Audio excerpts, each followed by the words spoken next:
Hey guys. So we are going over, I don't really have a whole lot of breaking news for you related to the Sebastian Rogers case, but I do have some information that you guys might not know. I did a live earlier this morning, and I don't know how many of you guys that are in here this afternoon. Good afternoon, everyone. It's nice to see you. How many of you guys were here early this morning when we went over the update? I've got some kind of, if you were here this morning, you would have known, thank you, Stella, you would have known that we talked about how Chris Proudfoot stated that he told Nancy Grace that he wasn't going to take the polygraph. TBI told him this, that, and the other. Well, he's now posting in some social medias that his polygraph test has been scheduled. So what am I talking about? Sebastian Rogers is a 15-year-old autistic boy that went missing from Hendersonville, Tennessee. He was living with his mom, Katy Proudfoot, and his stepfather, Chris Proudfoot.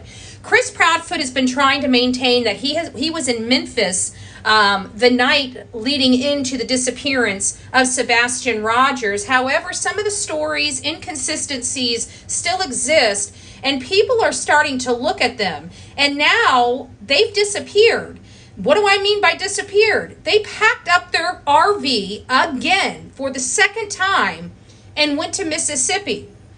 And everybody is having a lot of problems with this because this went from a teenage missing kid, which, I mean, let's face it, missing teenagers running away from home is a dime a dozen across this country, right? So no big deal. I mean, it is a big deal. I shouldn't say it like that, but you know what I'm saying. It's not a huge earth-shattering situation because those kids usually come home. No big deal. So we were led to believe that this child walked out of his home. And now, because of the behavior of the parents, we're starting to believe that something more sinister happened. It's not because of evidence available. It's because of the behavior of Katy Proudfoot and Christopher Proudfoot. See, when Sebastian disappeared, what was it? It was Chris. When Sebastian disappeared, Chris actually said he was in Memphis and he had to drive all the way back from Memphis that night.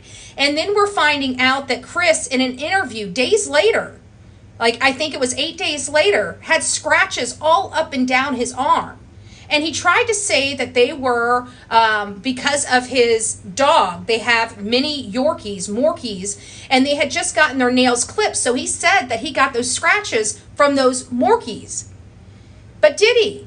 Because people are looking into those scratches, and they're saying they look like human bite marks. I don't know the difference. Me personally, I can't tell you what I'm looking at. So I'm just giving you the information that I'm hearing. There's also new information coming out, other than them leaving their boy behind. Seth Rogers and as well as law enforcement is doing a law enforcement search. And this is a law enforcement search in and around the community. As you know, about 8 or 9 days, maybe 10 days after Sebastian disappeared, they scaled back their search efforts. And so it was left up to the family to continue those search efforts, which Seth Rogers, Sebastian's bio father, did that. However, Katy and Chris did not. They haven't helped one iota in any of this.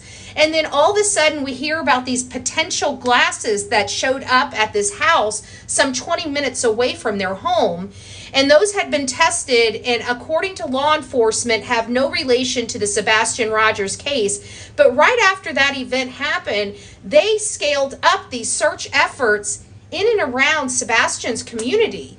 So now everybody's baffled because law enforcement keeps telling the public that there's no foul play or no evidence of foul play. But the behaviors of the parents, of the mom and the stepfather, are the reason why everybody feels that there is foul play. Never mind the fact that this boy knows how to swim. So there's a lot of issues with autistic kids when they go out there or they wander off. They have a tendency of falling into the ponds and drowning. Well, we're learning that Sebastian knew how to swim. No problems knowing how to swim at all. And then we go on to, I don't know, social media. You know, I'm going on, I'm searching around, And there's the picture of Chris Proudfoot 8 days after Sebastian left. And as you see, there's a lot of healing scratches all up and down his arms, okay? And as many people, and I think, and the reason why I grabbed this is because this particular person that posted this actually kind of really hit home for me. And it says, this photo still bothers me so much I cannot see past his arms. It looks like they're all scratched. They're all scratched up, and I can't read what it says because it's behind something else. And it looks so similar to scratches I've gotten from being in the woods. So they're saying that it looks like that these scratches are similar to maybe scratch marks from being in the woods. And where is Sebastian Rogers? Now, that could be possible. A lot of people are thinking that these, especially over here, look like bite marks. But could they be arms scratched up in the woods? There's a lot of woods around Tennessee. All I'm saying is when it comes to this man right here, everything's a mystery around him. His timeline, where he was. It's like pulling teeth to get him to do anything. And Nancy Grace had to basically call him out and say he's failing to take the polygraph test. And now we're hearing, now whether he does it or not, we've already went through this once, right? So whether he's done it or not, he is now stating that his polygraph has been scheduled. Do you believe it? I'm not sure. Like I want to believe that he's going to finally take it, but I don't know. I really don't know. Let me see what you guys got going on here. Moving away. It is such a red flag. Hey, moving the moving away, not even the moving, the leaving. It's so Gabby Petito. Brian Laundrie, when the Laundries decided to go camping in Fort DeSoto. It just gives you the EBGBs. Like, who does that? Everybody came down on them because nobody does that. When you have family members, who goes camping or moves away when you got missing family members? Everybody strap their boots on and get out and start searching. I mean, that's the way we're all taught. I don't know. It's just weird. It's not that. I think what it is for me is it's their behavior. I wasn't really fearful of Sebastian's health and well-being. Like I said, he's a 15-year-old boy that left his home in the middle of the night.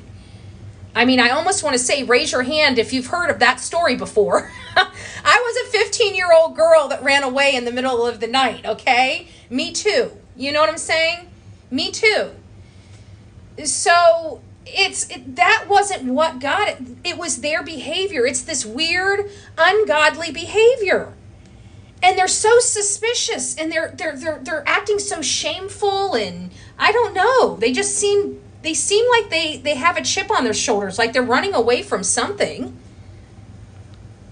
And not working with Seth to try to do search parties or saying, hey, like, I guess what I expect from this family is when Seth was out there, them saying, okay, what do you need us to do? Or, okay, Seth, you're in charge of getting the people out there for the flyers. We'll split up. We're military trained. We'll take, say, a group of 10 out into this area to search this area thoroughly. And I'll take a group of 10 and send them out to this area thoroughly. And then we'll be with them and we'll communicate this way and, have a contingency plan and have, your backpack with some, necessary stuff like military do, right? You got your repair kit, right? Your Band-Aids, your splints in case somebody sprains their ankle. I mean, you know what I'm saying? Like, I guess I just expected to see that happen with Katy, Chris, and Seth.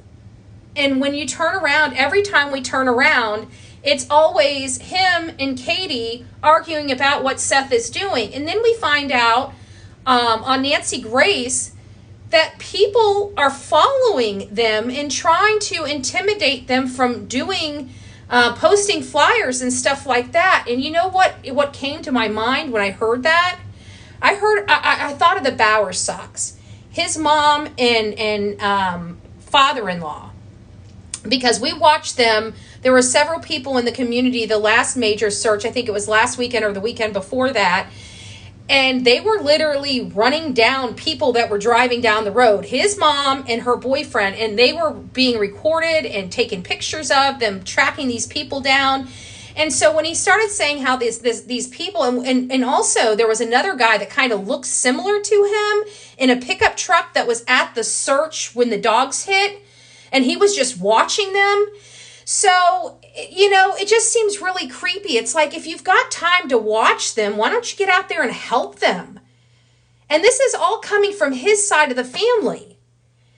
So it's like, this is what is making me so fearful and like majorly ultra concerned, nervous. You know, my stomach is like twisted. Like it's making me nauseous to think that because I really truly believe something's happened to Sebastian. And I really think this man knows what happened. And I can't shake it. And every time I turn around, it's like, you know, this polygraph test can't come back quick enough, because if he didn't have anything to do with it, I want to move on. You know? Because I'm sick of thinking that this man could do that, especially with all of this right here. He's the only one that has those marks all over him. He's the only one that won't tell the world where he was, and he's the only one that hasn't taken a polygraph or willing to take a polygraph. Even though he's saying that one's scheduled. We'll see. We'll see. So, yeah, I think he knows something.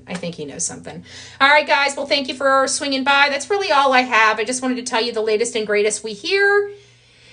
He said he's got it scheduled and he's going to show up. So I will let you guys know as soon as I hear when that polygraph examination will be, or if he passes or fails. Whatever we hear, however it may be, I will make sure that I bring it straight to you guys to let you know what we find out. Thank you, Pat. Thank you, love.